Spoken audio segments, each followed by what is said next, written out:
Why you're touching her? Stop touching her! Don't touch her, please. Do not touch her. Please, you are not the same age.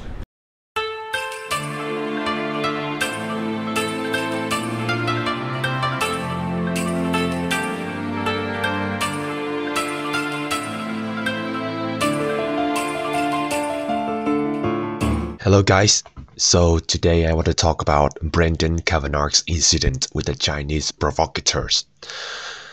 For those of you who only know English, I'm sorry, this is just a one-time video that I speak English, since I mainly use my native language, which is Vietnamese, in my other videos. If you're interested, you can check it out. My other channel, I will put a link in the description. And for those of my lovely Vietnamese viewers, don't worry, I have put the subtitles right under, so we're all on the same page. As you guys may have already known, this case has been gaining a lot of attention lately, and it has gone worldwide, got international news. The Chinese Communist Party, or the CCP for short, is also getting involved. I think this case is another excellent example for what is known as the Streisand effect, which says the more you try to cover up something, the more it gets widespread attention. I think the Chinese provocateurs in question have just learned it the hard way, now that almost everyone in the world is getting at them. So, just to update some of you guys who live under the rock, who knows nothing about this super viral incident lately, I'm going to do a quick recap. Basically, the main protagonist in this story is Brendan Kavanagh, and he is a pianist who also owns a YouTube channel which mainly focuses on what he's best known for, a pianist. So one day he was doing his usual thing on a public piano on a live stream. He got approached by a group of Chinese people who said that they were caught into this live stream and demanded that he stop the live stream and delete the footage because he violated what they called their image right. During the confrontation, one guy from the Chinese group, who became known as the "Don't touch her" guy. Why you're touching her? Stop touching her! Don't touch her, please. Do not touch her. Please, you are not the same age. Shouted many times toward Brendan when Brendan tried to point at the Chinese Communist flag. By the way, the guy's name is known already. He is Leung. Stop touching her! Apparently, he is working for the Chinese state newspaper and he is stationed in the US. And he knows English well enough to confront Brendan. Leung accused him of touching his female friend who belonged to the same group, while in fact, Brendan apparently did not touch her or even have any intention of doing so. So the situation escalated to the point where the police got involved. One female officer tried to warn him and even threatened him with legal allegations, apparently taking the side of the Chinese. But Brendan stood his ground and did not give in, claiming, "This is Britain and we have free speech here." Yeah, no, I'll have a discussion with them. Tell them we're in a free country. There we go. Eventually, both the officers and the Chinese group were gone, so technically Brendan won, and free speech prevails, as he said. I think the Chinese have gone. I think we've won the war. Yeah, that's it. I think we've won the war. The Chinese have beat a retreat. There we go. Free speech prevails. The police have gone. The Chinese have gone. Free speech prevails, yes. After his live stream, the incident gained international attention. The piano even got cordoned off for unknown reason. Maybe the UK is giving in to the CCP's requests, or it's maybe just the place doesn't want any similar unnecessary incidents to happen again. At any rate, people all around the world is laughing at the sheer audacity of the Chinese group and their confrontational manners. I guess the "Don't touch her" guy, or Leung, is not so confident now like he was during the confrontation, eh?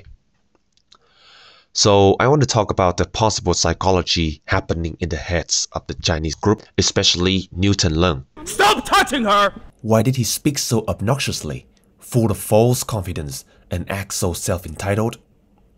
You know what is ironic? He acted as if he knew so much about democracy, racism, human rights, and decent code of conduct, while his hand was holding and waving the Chinese Communist flag, which stands for tyranny, lack of free speech, authoritarianism, lack of many forms of human rights, and racism too. This is a fact, and not every major leaders around the world is undiplomatic enough to admit this right in front of communist Chinese. Maybe they're afraid of hurting the Chinese feelings. Newton Leung's best efforts at what he thought was exercise of human rights make him look so out of place that makes everyone cringe. Stop touching her!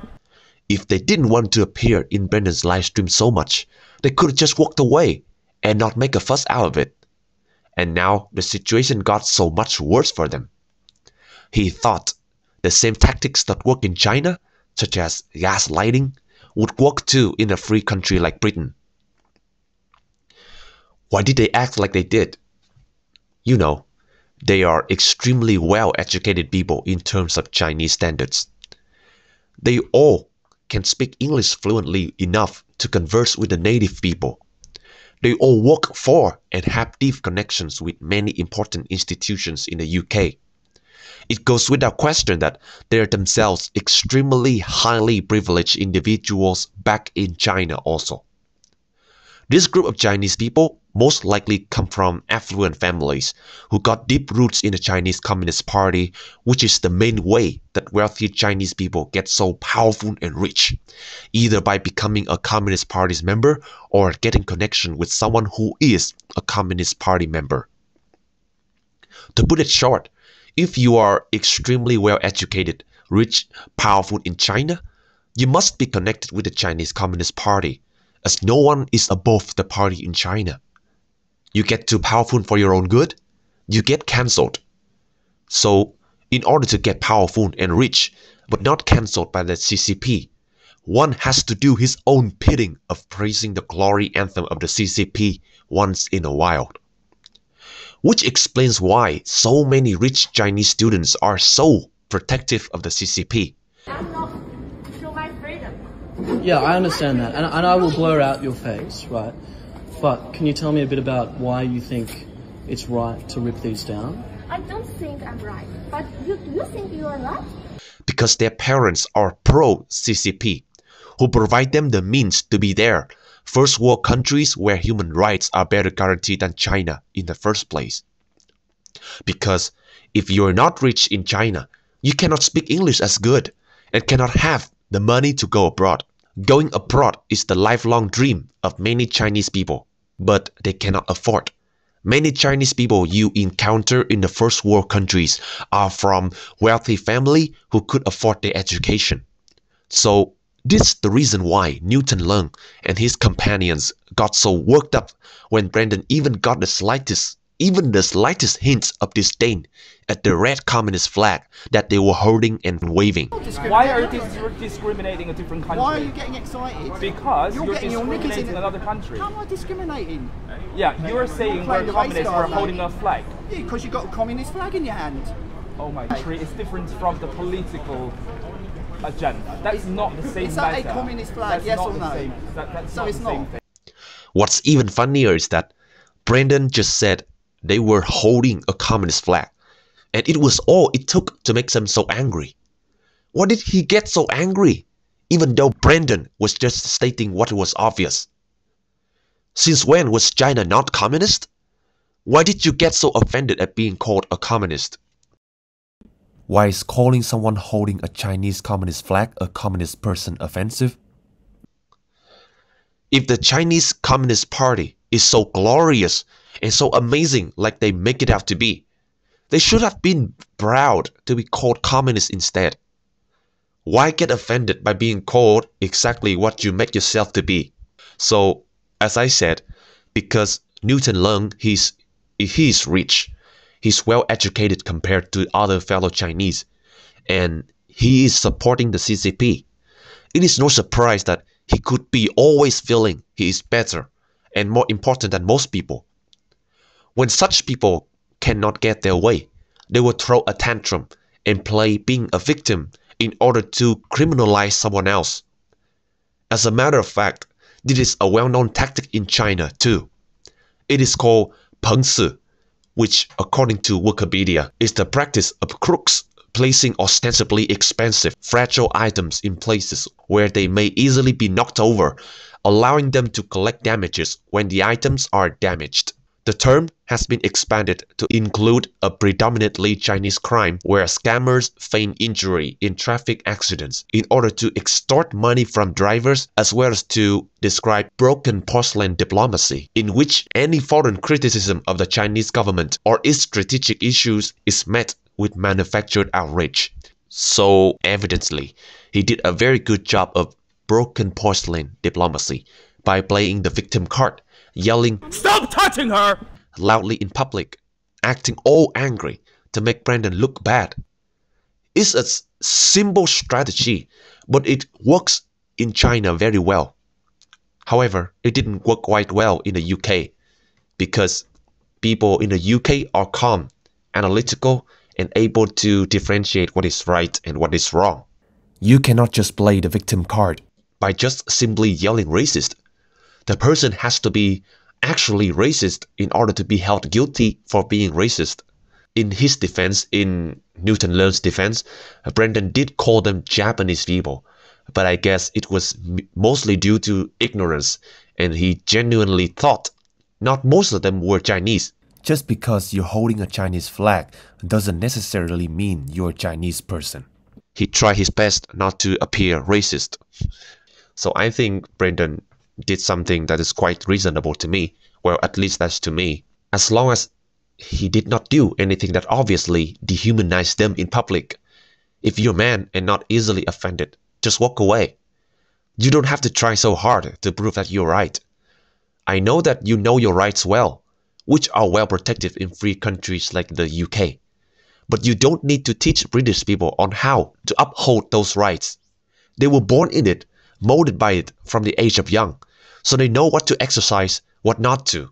If you are from dictator countries like China and first come to free countries for the first time, you are very likely to misunderstand and pull whatever card that is available. Yes, it is forbidden by law in free country to act discriminatorily against people by putting them in disadvantageous situations or dehumanizing people from other races. But they also have what is called freedom of expression. Finding the right balance between being not a racist and freedom of expression is what people from free country are truly good at. This is the reason why people from authoritarian countries might not understand this well enough, and they will try to pull racism card whenever they didn't get things their way. It is just lazy and delusional.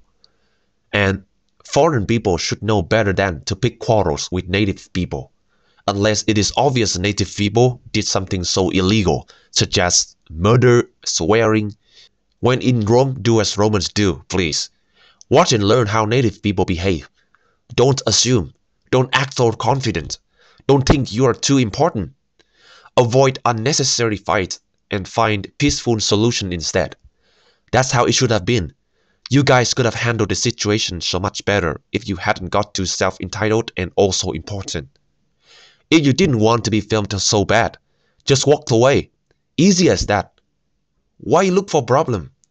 Next time, drop your also important attitude and learn to compromise better with other people, especially native people of the country that is harboring you from your home country that you so much worship. Learning to adapt and observe is one of the most crucial skills one must have when living in a country different than your own. So, unlike the patriotic ultra-nationalists, be awesome.